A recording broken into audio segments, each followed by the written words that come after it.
It is April 29th, 2019. This is Atlanta United FC Weekly, a Home Before Dark podcast.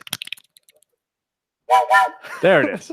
God, you got to stop with that eating and lip smacking and cheek smacking and all that. You're going to make people disappear. We got a lot of people in the trap waiting for us. Thank you guys for tuning in on this Monday evening. This is our Game of Thrones podcast. Yeah, I am Tim Herbert. As always, I'm joined by my lovely co-host, Mr. Kevin Bradley. There it is. And we got Dan James back, not quite in the flesh, in the digital flesh. Dan, how's it going tonight, man? It's digitally going well. How about you guys? You're missing it. Kevin's I'm pretty. What like proof is that bourbon? You just poured it on this brand new stained table. Are you gonna? Hey, look, it's not as strong as wallflower from what I hear. So we should be. You're gonna take the varnish off? Yeah, exactly. Thank you for watching on YouTube. If you guys are joining us live in the trap, we love you guys. If you guys are new to the show, make sure you hit the subscribe button, hit the notification bell icon. Make sure that you guys get notified whenever we go live, so you can tune in and pretty much just. It's the best forum around, I think, the trap. Tune in, show out, show up. And if you guys are listening to us on iTunes, Apple Podcast, Stitcher, Pocket Cast, whatever you're listening to us on, thank you. Make sure if you can, leave us a rating and or a review on whatever platform you're on. We will read it live on the show. Nothing new this week, I don't think. Nope. Dan is joining us live from Al-Qaeda, which is nice. Al-Qaeda, also known as Kevin's basement. Okay. Alpharetta. No, Alfredo. Alfredo. Pizza by Alfredo or Alfredo's Pizza Kitchen? Oh, my God. Yeah, a good point, though, about the iTunes ratings. They changed it. Now it's called votes, which they're no longer called ratings. It's which weird. Furthers our assessment of what they really used them for, which is the standings and how shows get broadcast in the search results. So give us some votes. And OG Richard Gordon saying he put clicked the notification bell icon. If it weren't for that, he wouldn't have been joining us tonight. Thank you guys. All our normal faces. Joe Johnstone. I think that is correct. Dan's never here because he is in WITSEC. It's true. I am in what? WITSEC? WITSEC, Witness Protection Program. Oh, WITSEC. Okay, yeah. Sorry, I'm not up to speed on all these American acronyms. Oh, sorry, Jolly-O. It's from Scotland Yard and the M5 and the M6 and the MI5 and the MI6. No, MIA. MIA. Yeah. MIA. I want to go ahead and get the housekeeping out of the way. Dan, you don't have the ratings pulled up, do you, for the or the rankings for the fantasy? I thought we were doing that I thought you were going to talk about something while I pull it up. Well, it's too late now. Tim's already pulled it up, so go for it. Damn it. Okay. Number one, we got Thought Marker, Michael Furman. It's German. We've already discussed this. Is it German? Yeah. Okay. We got soccer-specific fantasy team, Andy Watkins, OG homie Andy Watkins in number 2, and number 2nd. FC Apogee Nathan Lyons in 3rd place. Don't var me, bro, that's I'm trying to pull up. On the app, it doesn't give you the full name. It's Matt. And then Real Inter United FC, Patrick Felch in 5th. All right. Great. What else we got? Anything else? No ratings, no votes. No ratings, no votes. For those of you guys are wondering, we got told that the scarf order will be shipped in the next couple of weeks. Couple of weeks is verbatim what we were told. Yeah. So hopefully that means as next soon as week, we get them, weeks. you'll know. Yeah. And we'll send out an email. Yeah, we'll send you guys a sweet little email. And we got something to announce in a couple of episodes, a couple of weeks. Guys, Dan, did you realize we're 3 episodes away from 100? Well, no way. You and I are. Dan is at least 97 episodes away from 100 at this point. Oh, that seems way too high.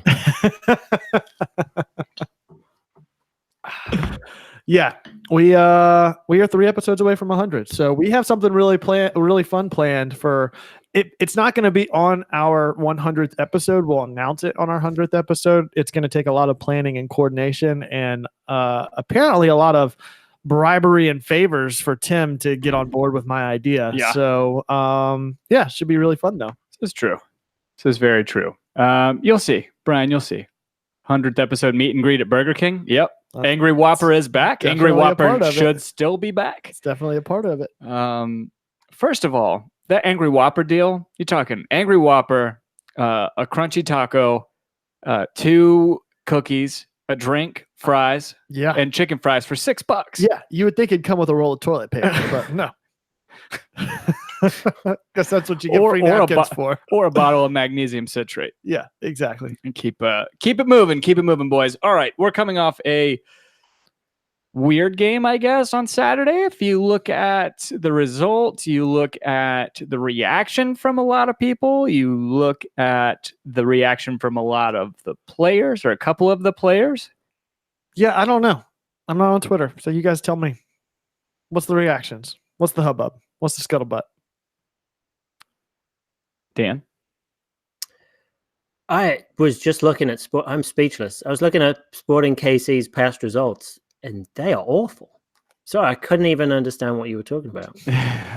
Sporting KC are on a very bad stretch. CCL really screwed them up the same way it did us. They're on a bad stretch, but they're still +4 in goal differential. Interesting statistic. Even after this weekend? Huh? Yes. Something interesting to note. Even after this weekend, they're +4 goal differential. Yeah, 4-4. Well, I mean, they would have been, right? 4-4 means no difference in the goal differential. Yeah. Oh, yeah, that's right. Oh, I don't know how you guys are used to math across the pond. Hold on. That. Stop, He's been guys. too busy scrounging up Dragon Glass. I don't know if you guys saw that, but it's been pretty. Had a lot of fun on social media on Instagram the past week. Yeah, I love that he was the only character that was crying. Like, come on, Fat Dan. Sorry, Brittany. Bill Holcomb is saying Bill Holcomb's trying to give all the credit to Dan's Twitter game this week. You know, some of those tweets came from yours truly. You guys been holding it down? The bad ones. I'm really proud of you guys. No, I'm really happy. Dan was just he was just like baiting. He's like, "Ooh, look at this really pretty picture of a stadium. Everybody like it. Don't you dare ruin it." Why are you ruining our presence online? I don't know, but that's more likes than I've ever got for anything ever in my entire life. It's true. He's had 3 kids too. That's right. At least 3 kids at this point.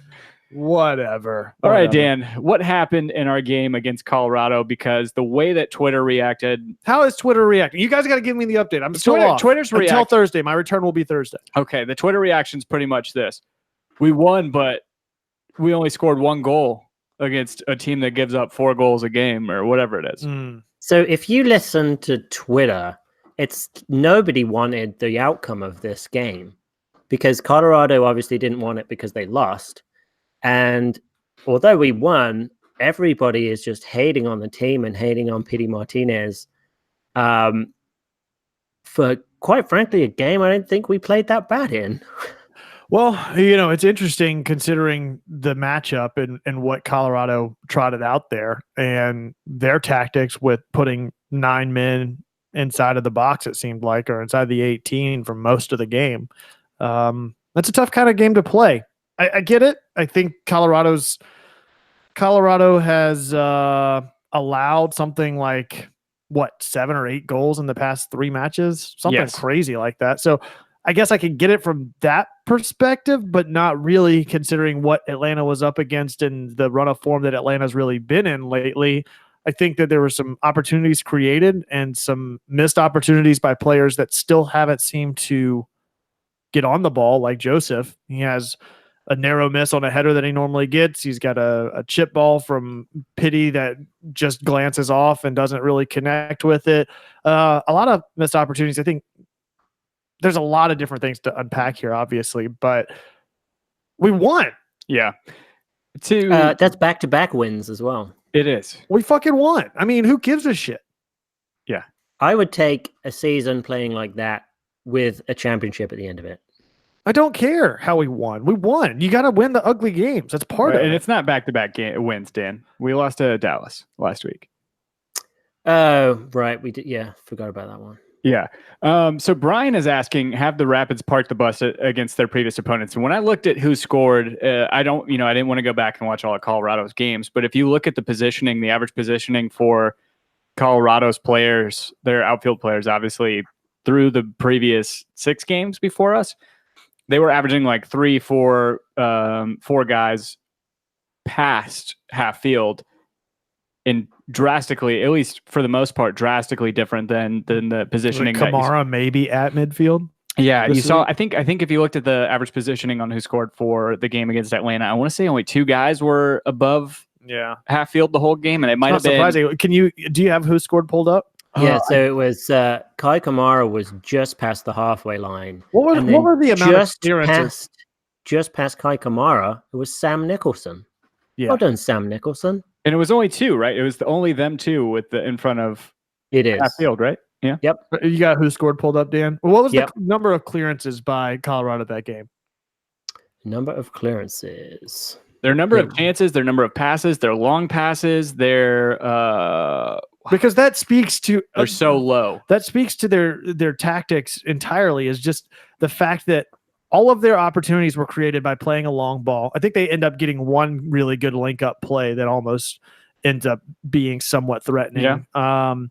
But overall, it's just all long balls that were searching for something and grasping at straws, but there was no real consistent build up and run a play where they were catching us out of position or threatening with any realistic countering opportunity. Yeah, so the total clearances, Kevin, Atlanta United with 13, Colorado with 32. What did I just say? I mean, it's fucking, it's high school ball. It's boom ball. What was the, so what were your thoughts and what was Twitter's thoughts on the starting lineup? Because I'm sure the whole Tito situation has been up in arms. No, it depends. Dan, I feel like I need to go back and watch some because Petey did play better towards the end of the game. I just think there's an identity crisis between he and Barco whenever they're both playing, where they're both kind of given license to roam, but at the same time, I don't think either of them are playing into space where they need to, and I think they kind of overlap at times and get in each other's way. But there is, to Dan's point, a lot of people were trashing Petey. I feel like though he did play a little better towards the end of the game, and he wasn't necessarily our weak link during the game. I don't know that. I'm trying to think who our weak link was during that game, but so here's the thing between, and Frank touched on it a little bit, between the starting of Tito versus the starting of Petey. It seemed like Frank expected Colorado to play defensively like they did, and rightfully so, or at least thought that the lanes were going to be really narrow, and that was his reasoning for starting Petey over Tito. Because Tito is much more lethal. I'm not saying he doesn't have footwork and can't take somebody one-on-one. He's shown that time and time again. What he doesn't do regularly is take on players 2 and 3 on 1, like Petey and Barco tend to do on a regular basis. So that was his reasoning for putting in Petey and Barco over Tito, knowing that the spaces were going to be tighter, the lanes were going to be tighter, and that hopefully after their defense wearing down over a period of 60, 70, 80 minutes, they'd start to have to draw out at some point, and that's where you could unleash somebody like a Tito over wide and get them in a foot race, which ended up being pretty successful overall. But I think that may be what some of the downfall was from all of the players, aside from maybe Nagby, who consistently seemed to find lanes and space, where they were just surrounded by 3, 4, 5 players at a time. There was that one run of play where Martinez and Gressel are inside the 6-yard box and can't get the ball out from under their feet because they have no room and space to play the ball away from their feet because they're surrounded by 4 defenders at all times. Throughout that entire game, defensively, Colorado played 5 back. And then anytime Atlanta was on the break, they were pulling 7, 8 players back inside the 18. Yeah, absolutely. I got to find it real quick, Dan. I just wanted to point this out because I was going to ask you if you remember any time that we were really successful against a bunkering team, because Bill Holcomb says that was the style we sucked at when Tata was in charge too. I've never been good against bunker. Why is everyone hitting on De Boer like this is new because of him? And I could not agree more with that. Yeah, I mean, DC, Seattle, Portland, Colorado when we played them back in 2017. Hey, and we won against them, 1-0 at Bobby Dodd, right? Yeah, we did, which was, a difficult game. So I think the weak link going back to your earlier point, Tim, was Escobar. He just seemed all sorts. No, Dan, all it's out of Breck Shea. sorts. It's Breck Shea. Dan, I don't to your point about Escobar, I will agree with you, but I think it was because of the fact that he hasn't really played in this system.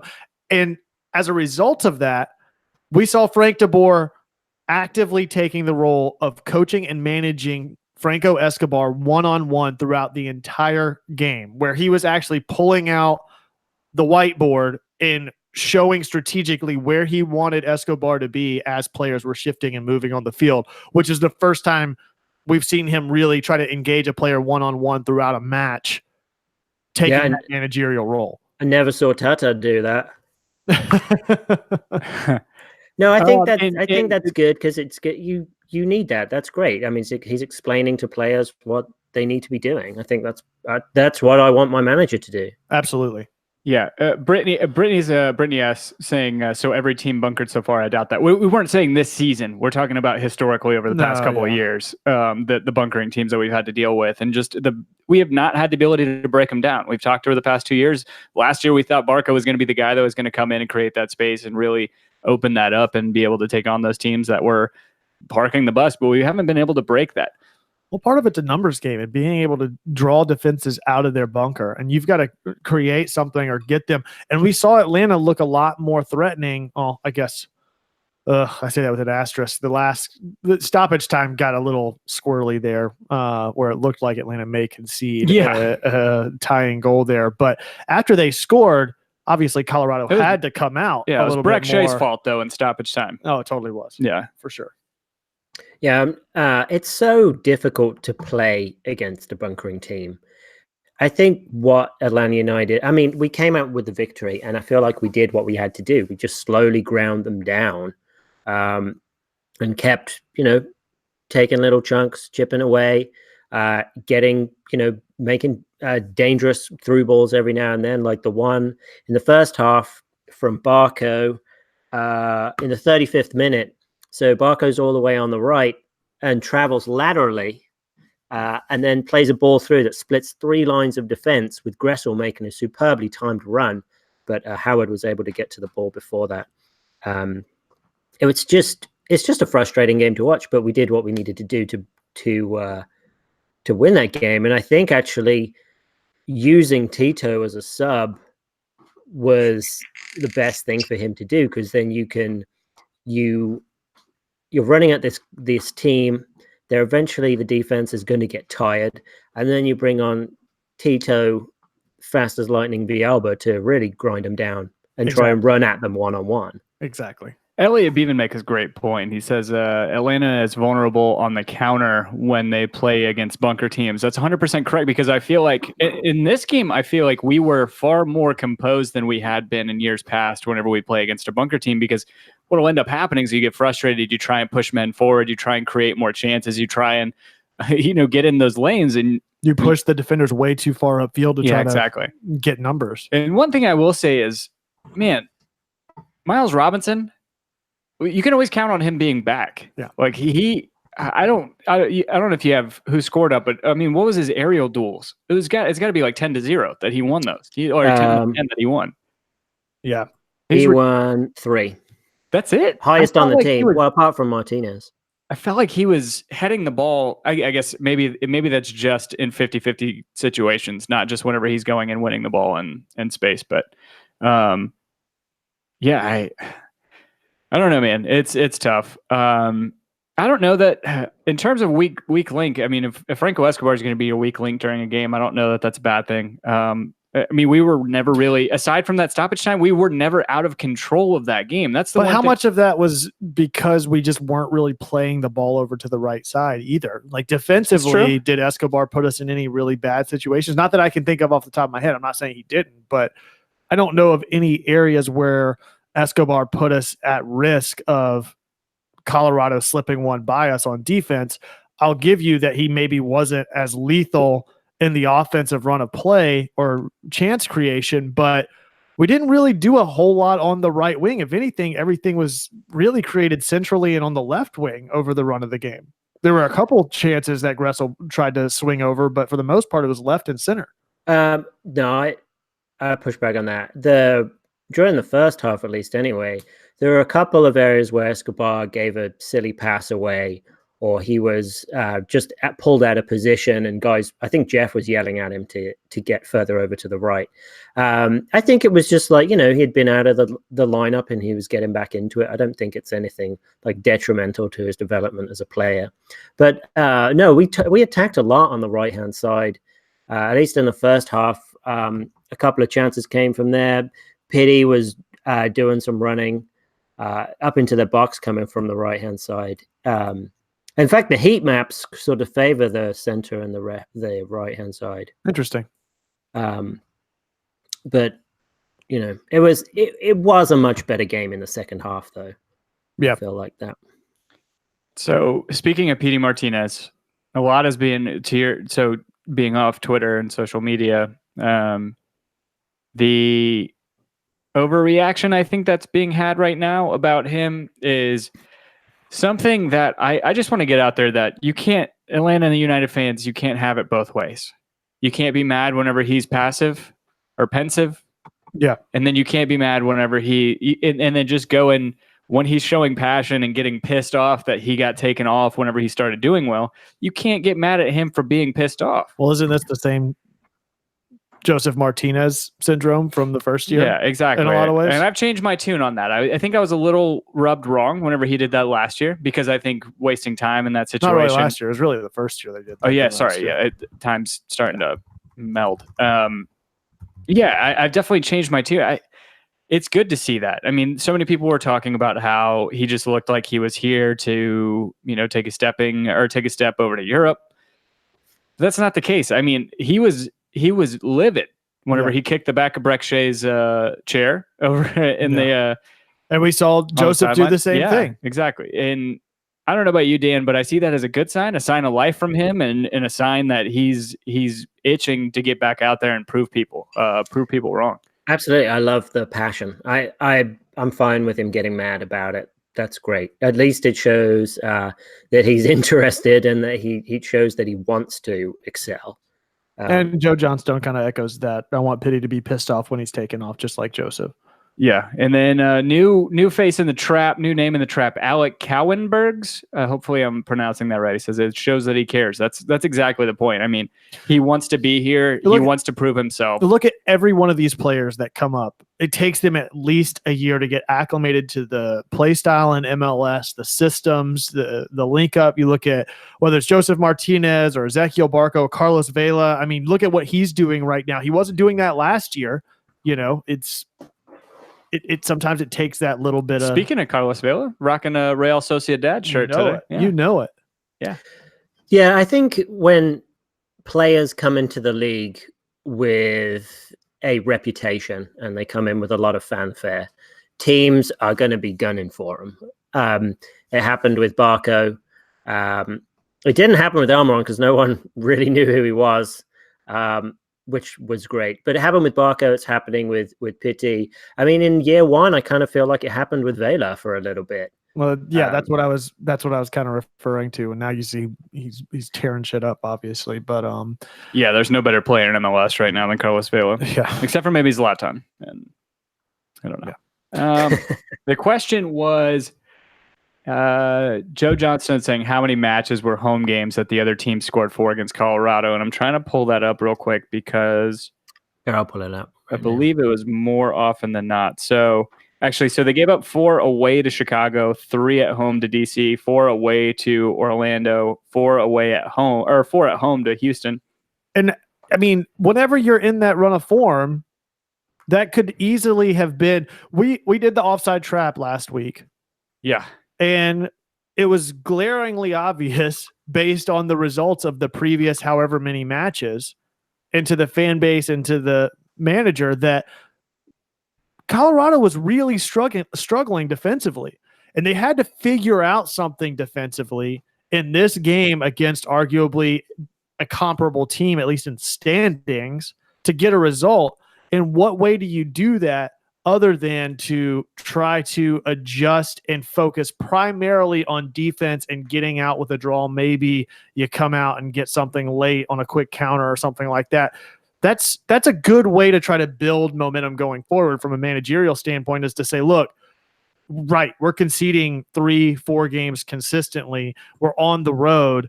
We need to do something. We've got to improve somewhere. We're not going to be outscoring teams 5-4, but what we can do is stop the bleeding and start to work on things defensively so that maybe we can get that sorted out to then start to build up and work things out offensively. So I think that was some of the tactic that Colorado brought in here because they've been so exposed on defense. They sure as shit didn't look exposed on defense against Atlanta. And I don't think that that's because Atlanta is bad at attacking. I think it's because 100% of the effort on the road against Atlanta was defensively focused. Yeah, so if you look at their other opponents that they've played apart from us, and you look at their average player positions within those games, they've got like 4 or 5 players into the other half, which is better. And this is going to sound incredibly hubristic coming from an Atlanta United fan, but the first game of the season they played was Dallas. Dallas were not the Dallas that we know right now at the start of the season. Then they played Houston Dynamo, and Houston do have a little bit of a reputation, but it's not huge. I mean, they didn't do much in the playoffs last year. First, then you're playing Orlando City. I mean, need I say more? Then DC, and then Chicago Fire. So those teams do not come, maybe apart from DC, but they don't come with the reputation that Atlanta United as the reigning champions have built. And we are, traditionally an attacking team. And you are going to be looking to not get completely destroyed on Atlanta United's home turf. So this, I'm sure when this game came up in the season, they sort of targeted this one for, some marquee game that they could potentially make a statement at, because none of the others really moved the needle at all. And if they hadn't have lost every single game this season, I think they would have come away with being okay only losing by a goal against Atlanta. Obviously, they're not, because they haven't won yet. But Bill mentioned I think the point about us being vulnerable to the bunker when others have tried it. How much do you? I don't know that that's necessarily contradicting the point that we're making here. I think that both of those things go hand in hand, where Colorado has been maybe struggling and thought that they could not only get a favorable result because other teams have been able to do so, but also recognizing their own flaws in the way that they've been approaching games so far in the season too. Sorry, I was looking at something else. You were over there tinkering, and then you lost Dan altogether. We lost Dan's audio. You've lost me? No, You're is. there. Okay. So I just got caught by Joe Johnston's question, saying do they bunker on the road and then open up at home? And it doesn't look like it. No, I think we were the first team this season that they've bunkered against.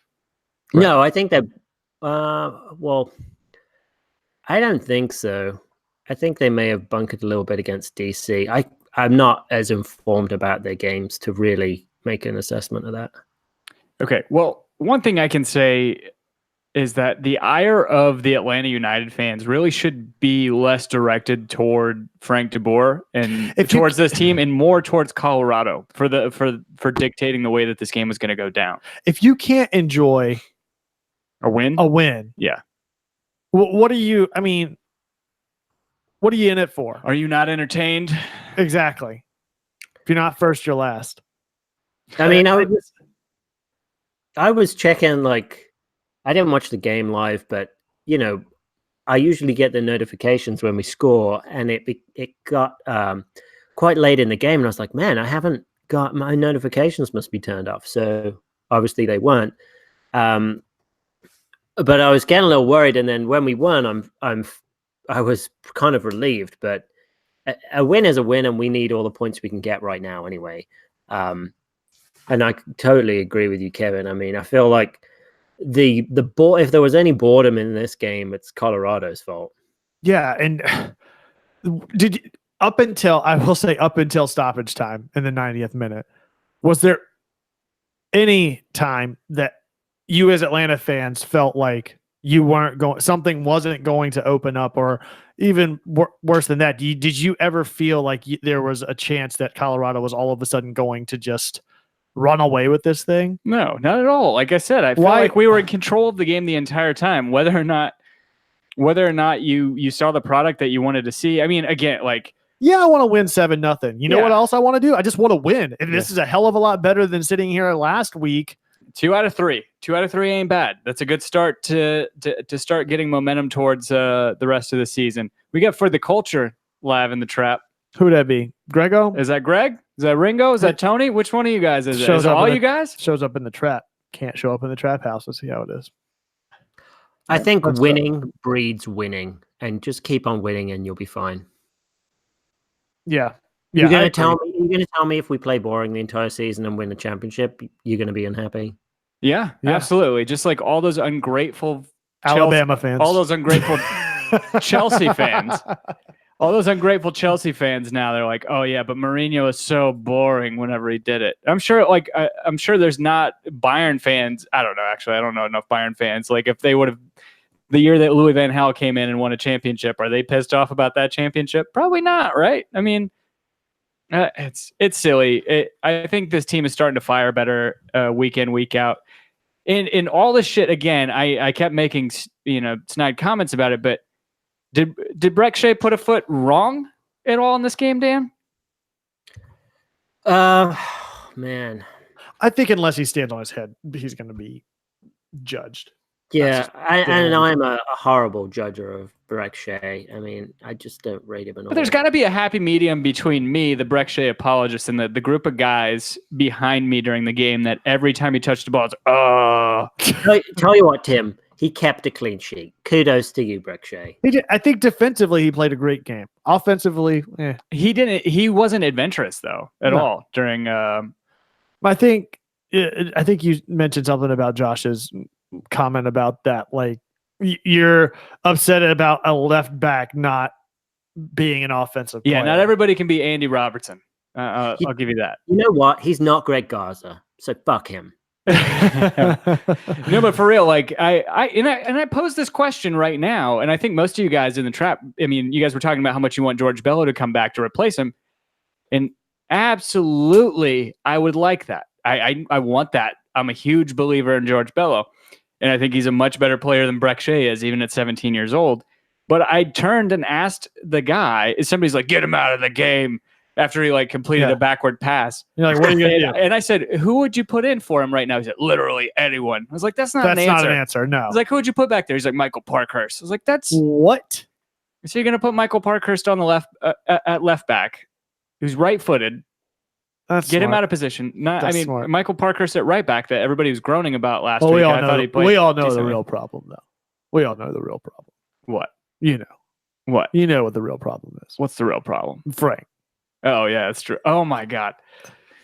Yeah. Dan, did Tim tell you about that? No. About Emmett Park Festival? Okay, so Angie and I went to, it was Angie, my brother-in-law, Gianni, and I, and we went to the Atlanta United tent, as we normally do at these festivals, to go get a free flag or koozie or whatever. I want to mention the fact that these individuals somehow are directly affiliated with the team. Well, no, not necessarily, because I work in this industry, right? I work in the experiential marketing, event marketing industry, and a lot of those people don't work directly for even a marketing agency. They're a lot of those people that you'll see like at tents, they're working on behalf of a brand, got their jobs off of a Facebook listing. Okay. So I don't necessarily know that person was affiliated with it, or with Atlanta United. But but you're still the face of the brand. Yeah, exactly. So we went up there. We were asking, we're signing up to win tickets or whatever, and getting a flag for being founding members and all that. And this guy comes up and next to us, and the guy behind the table is like, "Oh, did you go to the game yesterday?" He's like, "Yeah. It was really disappointing." He's like, "It was good to get." I was like, "It was good to get a win." He's like, "Yeah, you know what the real problem is." And the guy behind the table is like, "Yeah, we know what it is." And then the guy, the fan that was coming up was like, "Yeah, I was just not going to say what it is." I said, "What?" Like, not being able to finish. What is this? I said, "Not being able to finish chance." He's like, "No, FDB." And then the other guy, the guy from Atlanta United or whatever representing Atlanta United, the brand ambassador on the other side was like, "Yep, FDB." I was like, "What do you guys want him to do against a team that's parking the bus? Like, we won." Like, Again, it blows my fucking mind. Not just the whole winning losing aspect, but it has now infiltrated. Look, I'm all for fandom. If you're FDB out, whatever the fuck, I don't care. Obviously, we all have our stances and our takes on where the club stands, what we think is best for the club. Ultimately, none of us are in a position to change it. But if you're there representing the club and you're doing a job that you're getting paid for, you say, "Oh, okay, that's a really interesting opinion." That's so fucked up to me that you would just automatically, it'd be like working at a Ford booth and being like, "Yeah, Chevy's a way fucking better truck," or whatever the hell it is, you know? Yeah, I don't like that. Toe the company line. I'm a company man. Yeah, I know. Yeah, I agree completely. It threw me off a little bit, just that he was just so much candor going on there. It's like, did you call him out? Now, Anthony Neitzel has a really good point, and I think that this is a large part of why we hear this so much here. I wonder if it would be this way. I mean, obviously it was this way at Crystal Palace and other locations, but 2 locations, Crystal Palace and Milan. Okay. That's it. Okay. Yeah. So 2 locations. I mean, how often do managers go in and get fired in a couple of games? And it's sort of, what have you done for me lately? As much as they do in the college circle or the college football coaching carousel that we know. And being in SEC country, how much of that has infiltrated the mindset of Atlanta United fans? Go Dogs. I mean, so I would say, I mean, managers, if they don't do well in the Premier League or the Championship, I mean, they are not given much time at all. If they're doing really well, I mean, usually a change is going to be coming pretty quickly, especially in the Premier League, because of all the money that they'll lose otherwise. And then there's this whole theory about when a new manager comes in, there's the honeymoon period, which can get teams out of relegation scraps. Dan, would you say that's not relegation scrap? I was going to say Ole Gunnar Solskjaer. That's the honeymoon period, right? He had a pretty good caretaker stretch, and they're like, "Ooh, we're going to give him a big contract." I mean, potentially. I don't know. I feel like, I mean, I think some of that has come in, and then I guess if they can support him in the off season, because they've got to do something about kind of rebuilding that squad a little bit. I mean, they haven't had a decent center back since Vidic, really. I mean, they've got to have a big enforcer. I mean, I love Phil Jones, but Phil Jones isn't doing much. And, you know, I mean, you want to keep Pogba and then a couple of other guys, but Ashley Young, oh my gosh, I think he's just had enough. I think Grego from For the Culture says it perfectly. He says Palace had 2 or 3 more managers since Frank de Boer. He said the problem there wasn't quite Frank de Boer, it was organizational. Right. And do we think that there's an organizational issue in Atlanta United? I don't think so. Not a chance. I mean, did you see Bocanegra's beard on the telecast? Oh my God. Who was it in our Slack saying he's just been growing out a beard until Atlanta United wins a game at home? I mean, there are wildlings and men of the Night's Watch that have lesser beards than Carlos Bocanegra. It was pretty intimidating. Yeah, somebody with a beard. Because that mustache was like coming down. Like he had no lips. Yeah. It's like he has to push it out of the way to get food in there. Yeah, it had a lot of volume. His wife is kissing beard. I don't know. It's no, I don't. I'm still optimistic about this team. As Joe Johnstone says, 89 points or bust. So you're optimistic about this team. I think we all are. But how optimistic are you knowing that this team has 5 games in 15 days? What do we see taken away from these next 5 games? I'm liking that. I think some consistency will be good. I need to actually have a look and see who we've got. Because SKC, Orlando, Red Bulls, Toronto, and I think it goes in this order though, right? It's SKC, Toronto, Orlando, Red Bulls. Red Bulls. And I don't know what that fifth one is. It's another No, Montreal. Oh, yeah. I think it is Montreal. Montreal, who are hot right now. Yeah, and that's at the They're end of that in run. third place, second, third place in East. Yeah. No, but while Dan's looking at what he needs to look at, I think that in the 5 games, Joe Johnstone saying 9 points in 5 games. Of those 5, 2 are in hand right now. Yeah, exactly. I mean, the MLS schedule is so screwed up that there were teams playing midweek last week, and we weren't one of them playing catch up. It just doesn't make sense. I think us, SKC, Houston. Trying to think Toronto. of the teams. I think because Toronto's got 2 games in hand, and they're sitting in second in the Yeah. East. That's the game that I'm worried about. Yeah, I think. I mean, On we a could short potentially- turnaround, I think we. Oh, okay. So let's take it game by game, Dan. First of all, and it was one of the first things mentioned in the trap. This week's game against SKC, 9 p.m. Eastern kickoff. Which do you choose, Game of Thrones or Atlanta United? No way. Is it a conflict? Yes. Well, I have HBO now, so I'll watch Atlanta United live and then Game of Thrones after. That's a fool's errand, boy. It's sorry, it's not Montreal that we're playing. It's another Canadian team. It's Vancouver. Okay. And we're at Vancouver. I choose Game of Thrones just because of the run of ruining things online. I can avoid Atlanta United spoilers. You are not going to be able to avoid Game of Thrones spoilers. Just stay off social media. Well, that's what I've been doing anyway, but it's everywhere though. I mean, even whenever I Google stuff, I feel but I'm going to do a Periscope stream of Endgame when I go watch it again, and I don't want to see anybody complaining because I see all those Game of Thrones live streams on Twitter. Joe has a good point. Watch the last 30 minutes of the match. All right, let's go game by game. So you're picking Atlanta United match over Game of Thrones. I like it. It's a true fan right there. Well, it's an ally. Someone's got to be, right, Kevin? Yeah, All right, so SKC, what do we think, guys? I'm thinking 1 point there. Yep. Yes, that's Dan. That's me. Tim. They're in such bad form right now, though.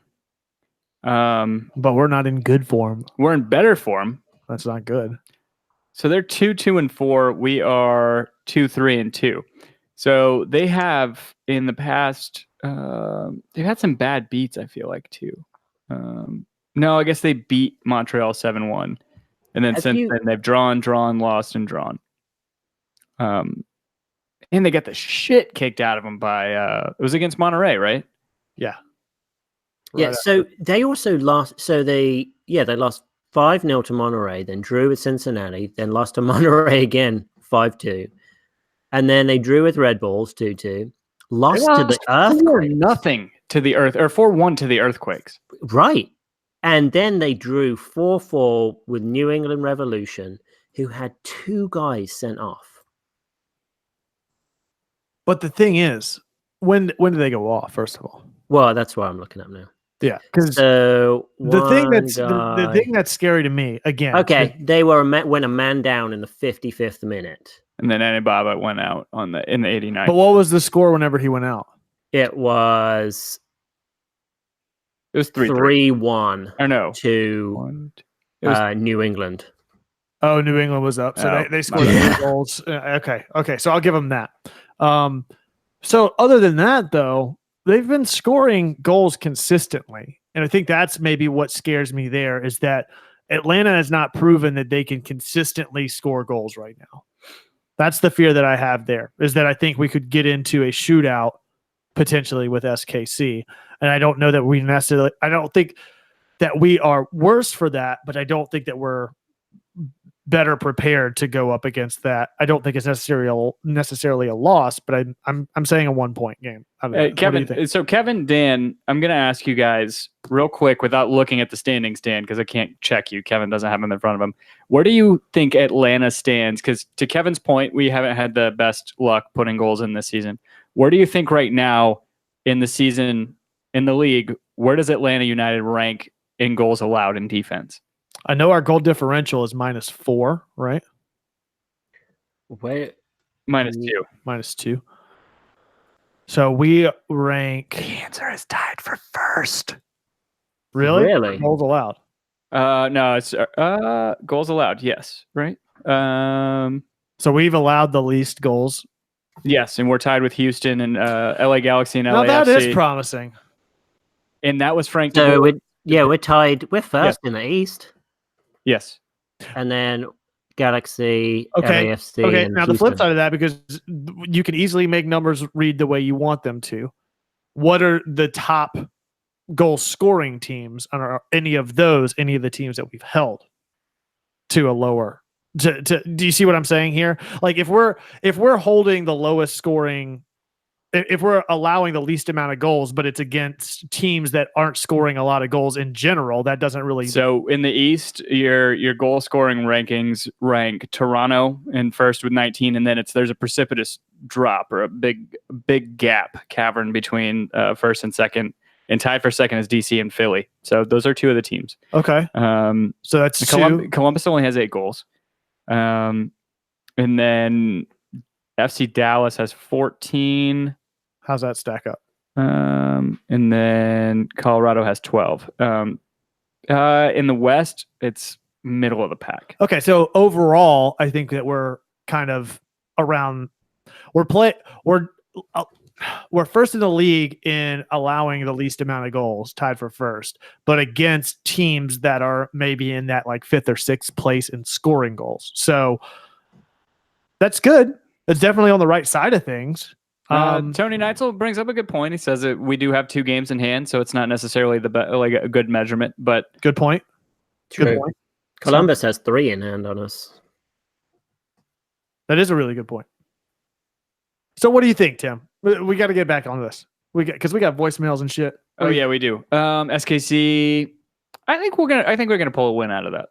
I'm optimistic in that. All right, moving on to Toronto. I think that's a loss. Oh yeah, even at home. Wednesday night.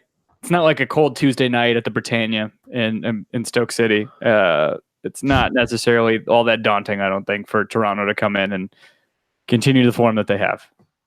What do you think, Dan? Yep, I'm saying that's our loss too. And then after that, we have Orlando. Yep. I think that's a win. I think that's a win too. It's got to be. We got to be in their heads at this point, right? Yeah. All right. And then they just want it so bad. I know. And then after that, Vancouver. We are up in Vancouver on 3 days rest. With no Kendall Waston. No, it's Red Bull before Vancouver, I thought. No, it's Vancouver, and then it's New York. Oh, okay. Breck Shea's revenge game. Who?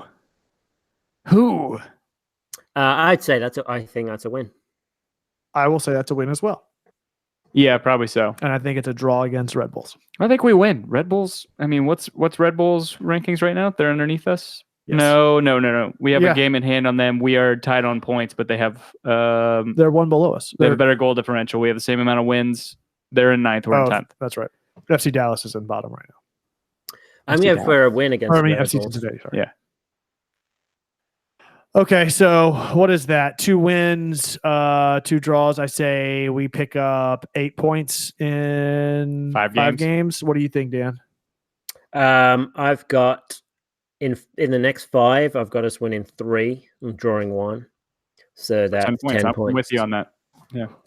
And then I win a 6 because we did the whole of May, and that would be Minnesota at home. That's a win for me. Should be a win. Are we sure about that? It should be a win, Tim. I fucking hate Adrian Heath. Oh my gosh. Okay, so but is it gonna be a win though? Because they're a pretty good team. So next question. We can beat Atlanta them. United does not pick up at least fill in the blank 5 points in the next 5 games. Frank de Boer go get fired? No. When is the time to panic? If Atlanta enters June outside of the playoff race, is it time to start to question things? When is the time to start really asking questions? Because I think all 3 of us are in agreement here that it's going to take time, but ultimately you need to see some results at some point. And where's that line in the sand? Is it June? The reason I can't do this is because I need to see how the team plays. And I think we played I think we played good against the Revolution. I thought we played really good against Dallas. I thought we played great against the Colorado. Columbus wasn't a game. But we're trending in the right direction. So, I mean, yes, there is a chance that we come out of the next, 7 games and we don't have any wins. But I just don't think that's I guess if we lose all of them. I don't think that's the case either. But at some point, it's like, how many do you need to have? Because you get to a certain point in mid-June where half the season's over, and if you're outside of the playoff hunt, and that gap starts to get wider and wider, and the pack starts to separate itself, that you're running the risk of missing playoffs entirely when the odds are more teams make the playoffs than don't this year. I feel like it's so weird. I gotta see us play the game though. But it's true. Chris more Fillingham teams this year will make the playoffs than don't. Yes, say that again, Kevin. 14, and how many will miss? It's going to be 10. 10 will be on the outside looking in. And again, put the whole title of reigning MLS champs aside, because I think that there's a lot of, this is a new team by all standards, but that's a tough pill to swallow. Dirty Bird person, ATL Chris, he says, "Hey guys, Arya Stark or Julian Gressel? Who took a better stab over the weekend?" Stop! It's not even Tuesday yet. You're being one of them. You're encouraging people. This is not cool for Brittany S. She has been a dedicated follower of our podcast, and I don't appreciate people spoiling Game of Thrones for her. Yeah. Oh, did she say that she still hasn't watched it from I yesterday? Don't know. Yeah. Oh, sorry. That's what I'm saying. I didn't really say anything that would. Never mind.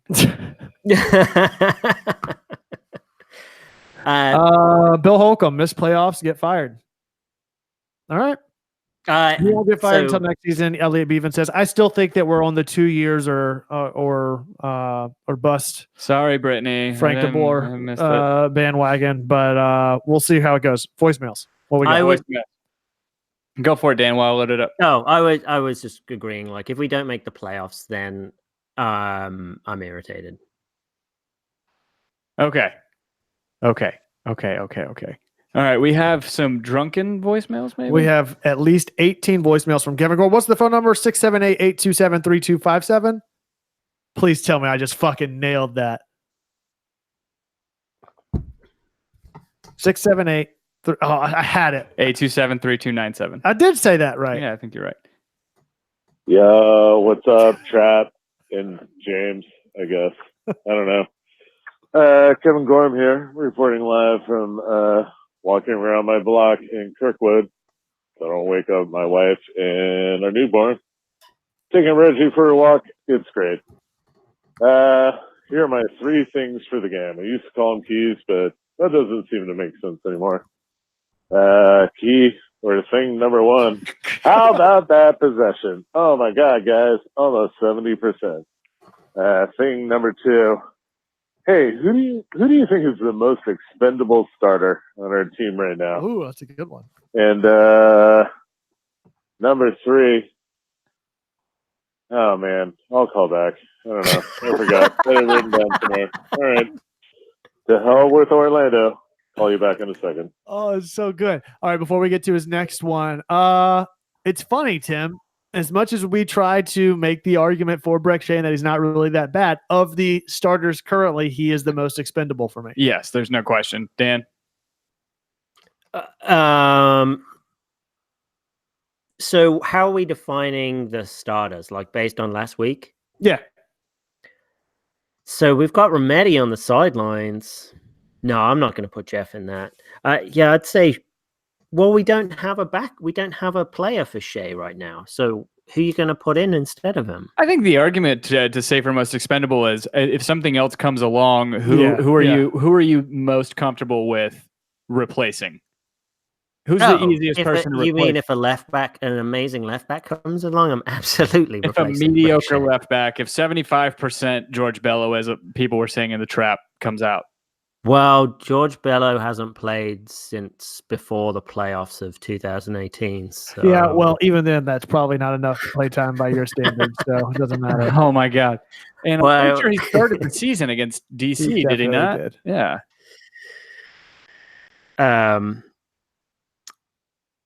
Yeah, Greg Shea. If someone comes along, I'm absolutely Okay. Great. Oh, hey, what's up, Trap? It's Kevin Gorham. Once again, still walking my dog around Kirkwood, so I don't wake up my wife and my newborn. I finally remembered what my third thing was. Damn it. I'll call you back. Hey, Kevin Gorham finally remembered. Hey, even though we won, and Frank de Boer is definitely a genius, what's the one thing that came out of this game that makes you question the fact that we could have any more success the rest of the season? All right. Once again, like I said, long-time listener. I don't know, fourth-time caller. I'll hang up and listen. To hell with Orlando. Bye.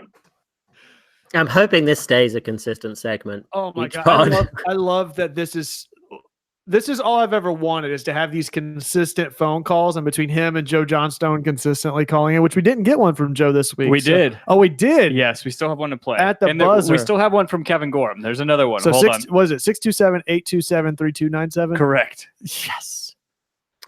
Hey, it's Kevin Gorham. You know what? Actually, fuck this. We're terrible. Thank God for Miles Robinson. Him for MVP of defense, or whatever, defensive player of the year. And, all right, whatever. Fuck it. To hell with Orlando. We're terrible. Fuck it. I don't know. Damn. Suck it. Did he say Dan suck it? I think you did, yeah. That must have been after Dan tweeted out that whole "what else do you want?" Michelle said, I so nearly called and then backed out. We're come disappointed. on. 678-827-3297. I'm waiting for a Brittany S phone call. Me too. Same. Got So we got two more. We in got the- two more. Well, We got to answer his question. What was it? What from What gives us optimism? no pessimism that we won't be able to succeed this season, given what we saw on the field on Saturday?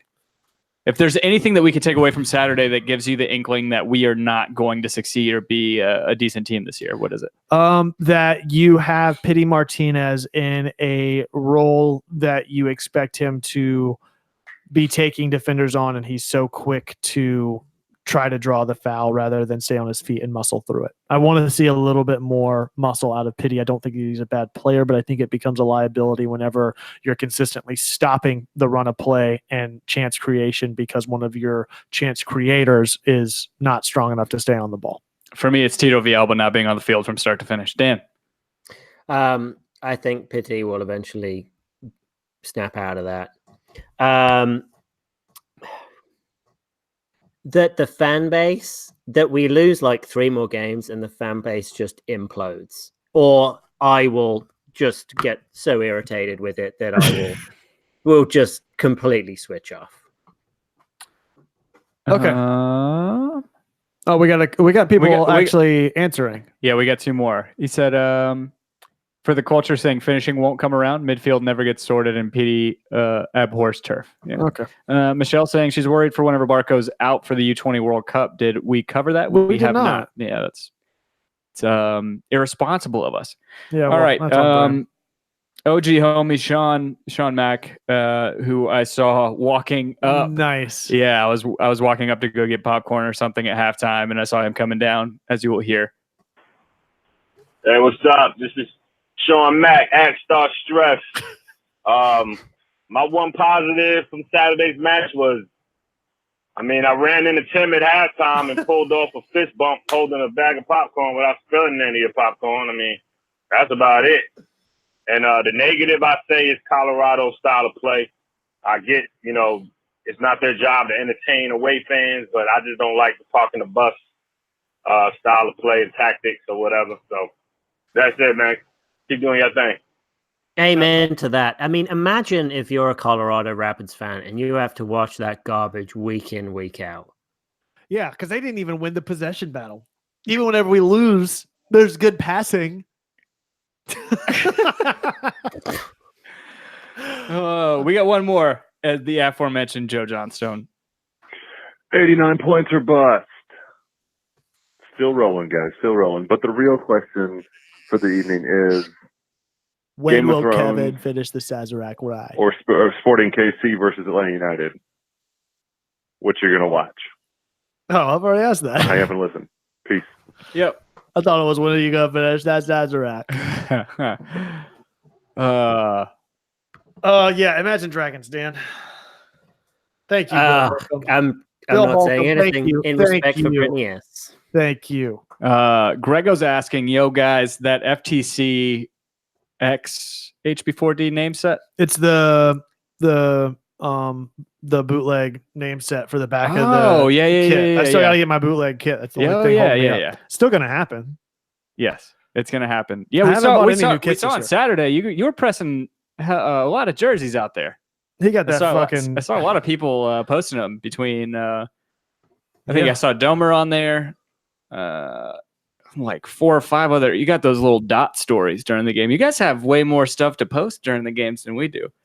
Yeah, no. We I post ain't it up. doing It's just like little tiny dots on the story on Instagram. that. I ain't doing that.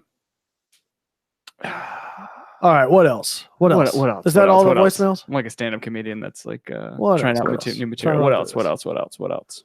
We already run through all the voicemails. We did. We ran through them. Dan, rest of the fam. What we've been doing this offside trap thing. It's been pretty awesome. Hope you guys have been enjoying it. Tonight, we're doing it for the I have. SKC match. What questions would you guys have us ask some of these other podcast creators or other fan bases? It doesn't have to necessarily be specific to this week, but in general. Is there anything we're not hitting? How did you feel in 2017 when Jacob Peterson scored the equalizer? Ooh. But how do you feel about his politics? Where were you when Jacob? Ooh. Okay, Oh, we gotta wait, go. no, Jordan Peterson. That's Jordan Peterson. I gotta go. Ask how old Ike Opara is. Show me your birth certificate. No, he's American. He's not like the Dominican guys or the Cuban guys in baseball when they're like 4 years older than they say they're supposed to be. Oh. Or who's the other? There's so many. Danny Almonte. Yeah, where were you when Jacob Peterson scored that goal? I can tell you where I was. Cheers, down at Sydney, Australia, with Nick Pugnal of Sydney 17s. Oh, damn. Yeah. That's been a minute. Wait, I think that's where I was. I'll That's tell you where where I was. Where were you? I was at Kevin's house, and it Were got you? a little heated. Wait, what? Yeah, don't you remember? No? Oh, you told me so many things last night, Kevin. That night, I thought we really connected. I don't remember half of these episodes after they end. Now We I were feel watching really Game of irresponsible Thrones. letting you drive home. I'm just joking. Danny burnt. You're talking about all the the episodes where we recorded Lannisters at on my her house dragon. and I didn't have to drive home. Oh, yeah, you're I right. just had to stumble to my bed after you guys left. Yeah, and then we watched the SKC game, and we took our shirts off, and that was it. Okay. Yeah, it's starting to come back to me now. Okay. I did wash that shirt for you, by the way. I got to get it back to you. I thought it was so ruined after that night. I never thought it would. Hashtag brown liquor Kennan. It still crunches. Yeah. I mean, it's just never going to really get that softness back into it. It's like an old Krispy Kreme donut just shatters. Whoa. It's like he left the honey bun out on the counter. Left a honey bun on the counter. After dark. It is past good 9 o'clock, so God. all things go, including us. We do have the offside trap. We're gonna be broadcasting live here in 20 minutes. Yeah, Something like yeah. that. So if you're subscribed to the bell icon, it'll pop up. And then if you've got any questions as we're talking to them, just let us know. What's Kevin Gorham say? Ask them if they could trade For one part of Atlanta United, team front office culture. What would they want? What could we get in return from SKC? I like that. Like we're gonna do a team trade, like a team trade. It's what would you guys call it? Whenever you would do it, did you guys ever do that at Redboat Alley? Whenever you worked there, food swap. Like if we're gonna do a food swap with them, you never did that? Lady and the Tramp? No, in the Tramp? You never did that? You talking about baby birding? No. Talking about like whenever you talking about when I eat a little bit of it and I chew it up and I do a food swap with you. Because I'm talking about whenever you would like swap food with another restaurant in the area, Tim. Good God. It's a swap meet. It's a swap meet. This is the part of the show where Dan gets less and less interested as I get more and more interested. It's really great. Are you guys still talking? I would take Sinovic. He's the left back. Food dusting.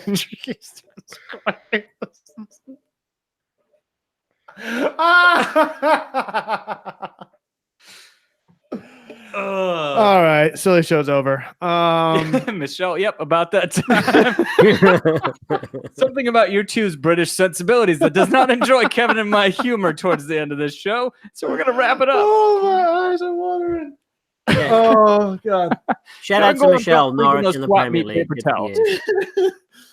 All right, so votes and reviews on iTunes to hear it read aloud on the show. We've had none, and we haven't begged for them. We've given you time. I mean, the past 5 minutes. I mean, are you surprised? That's a good point. They probably already tuned out at this point, and so they don't even get us asking for it at the end. So are you not entertained, Dan? Votes, yeah, exactly. Number one in iTunes, but no one's entertained still. Votes and reviews on iTunes to hear it read aloud on the show. If you did subscribe on YouTube and you enjoyed the show and you want to see when we go live next time, hit that little bell icon to get a notification whenever we go live. And then you can come and hang out with all the homies in the trap. We've named it Bell Holcomb. Bell Holcomb? What? You got to hit the Bell Holcomb. Okay. That's a good one. Swap meet and greet. I like that one. It's MEAT though. You got to swap meet and greet across.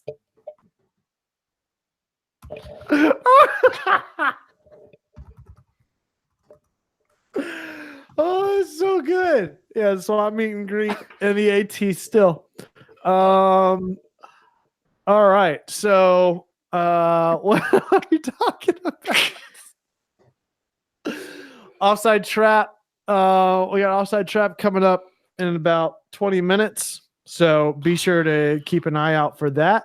Be sure to show some love and support to all the other content providers for the culture. League. Go check those boys out. We have to do a cross mashup episode one of these days. You know, we keep trying to. Grego's just too cool for us.